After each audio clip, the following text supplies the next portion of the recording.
Okay. Turn me up a little bit.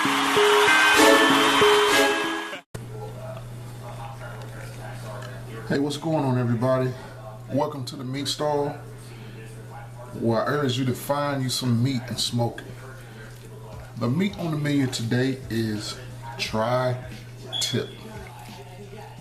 This tri tip meat is normally found on the West Coast in California.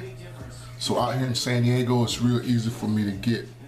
But as it's grown in popularity, the meat is being available elsewhere. I got a buddy down in Iowa. He said he can get tri tip now, so which is a great thing because it's a great cut of meat. But let's talk about the tri tip. The tri tip got its name because of its triangle cut.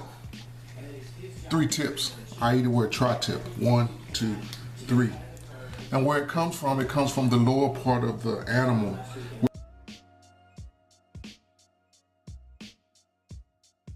which controls the back legs. That being said, you get 2 tri tips per animal.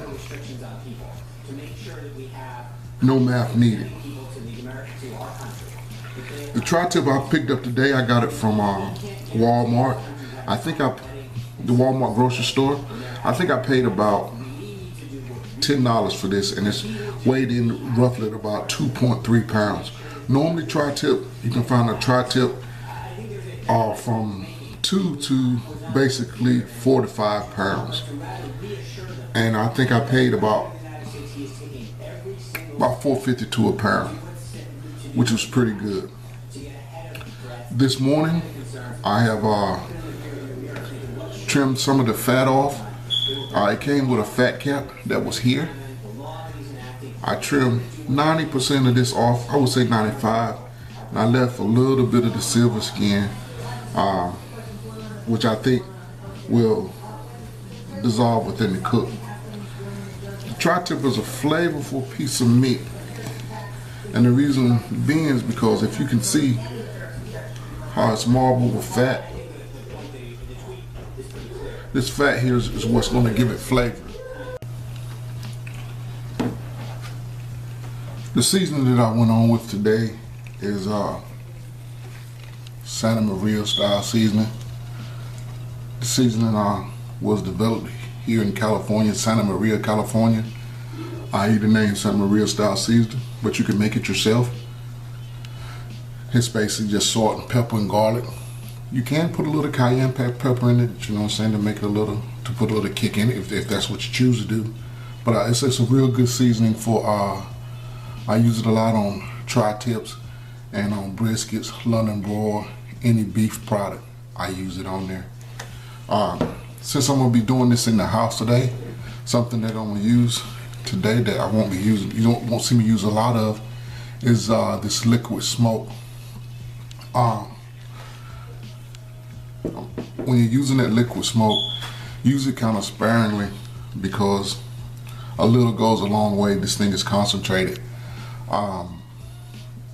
What I've already done, I've already seasoned the tri tip up with the Santa Maria and the liquid smoke.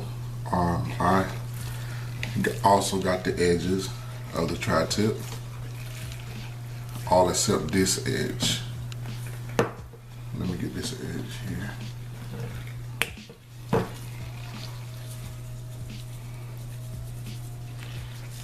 Like I said, I like this because it's a coarse ground.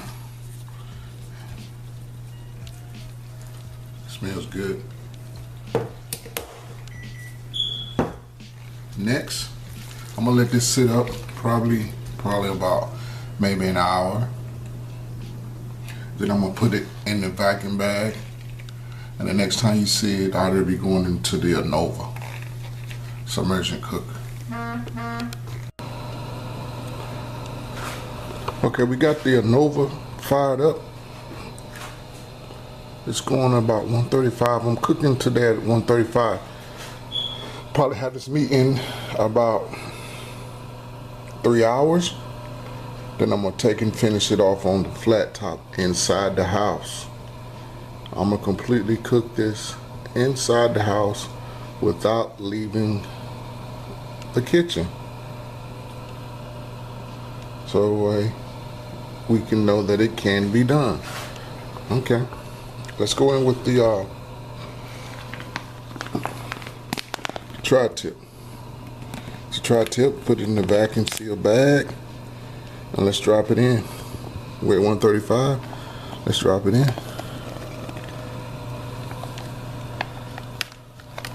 Make sure it's below the water line.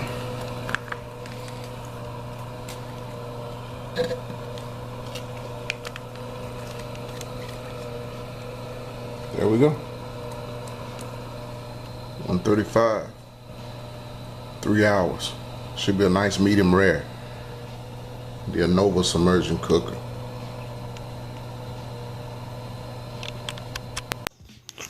Here we're taking it outside of the sous vide. Originally I thought I was going to do it about 3 hours, but I ended up going about 8 hours on this thing. But that's okay, because the beautiful thing about the sous vide, you can't overcook it. It keeps it at the right temp. So cut the bag and I removed the juice. I just put it down the drain now, but you can save the juice for a reduction or for an au jus for the tri-tip. I just chose to get rid of it, remove it from the bag, and next step what I'm going to be doing, I'm going to be patting it dry, because you want to keep it nice and dry when you're trying to put that crust on it. So we'll pat it, flip it, pat it dry again.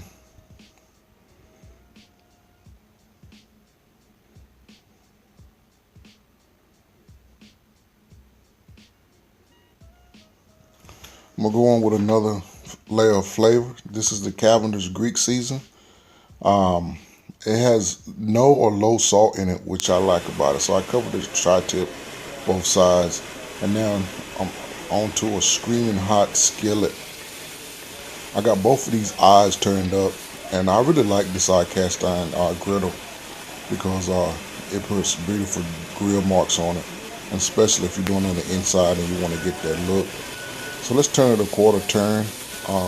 When I'm searing these, I like to go from 10 o'clock to 2 o'clock to get that nice hash mark. So we'll put it at 2 o'clock and we'll let it go for a minute. Let's flip it over and repeat the process. As you can see, they put pretty good grill marks on it. And also I want to get the edge too. So I stood it up on the end, and I went from 10 to 2 with the edge. And here's how it looks when it's done. I want to put it here and let it rest for about maybe about 15 to 20 minutes. Let the juices redistribute throughout the meat, and then we'll go in with a cut. But I'm pretty pleased with the way that it came out thus far. So next thing, I'm about to cut this thing. Always be sure when you look at which way your grain is going. You want to cut against the grain, because you want to cut those muscle fibers in half. If you cut them the lengthways, it's going to be a chewy bite. It's just like if you are cutting a brisket. You always want to cut against the grain. You go in, and it cuts easy. And I really like the color. I like the way it's cooked from edge to edge, but you still have the crusty exterior with the sear. S'mores. Just look at the juices just running right there, and I just barely touched it. Press down just a little bit. It's juicy. I didn't inject this one. I just went on the outside. Let's cut another piece.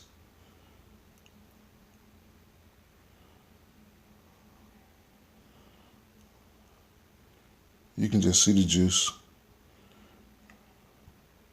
That's a perfect medium rare to medium for tri-tip. If you're going to cook tri-tip, that's the way to cook it. Pick it up. It's still super moist. And I tell you, this tri-tip didn't stay around the house long. Not at all. Beautiful.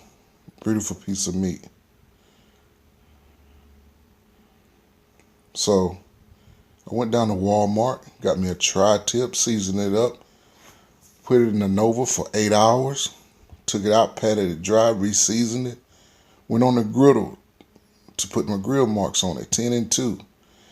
Took it out, let it rest for 30 minutes, and this was the end product. It was outstanding. Thanks for coming by the meat stall.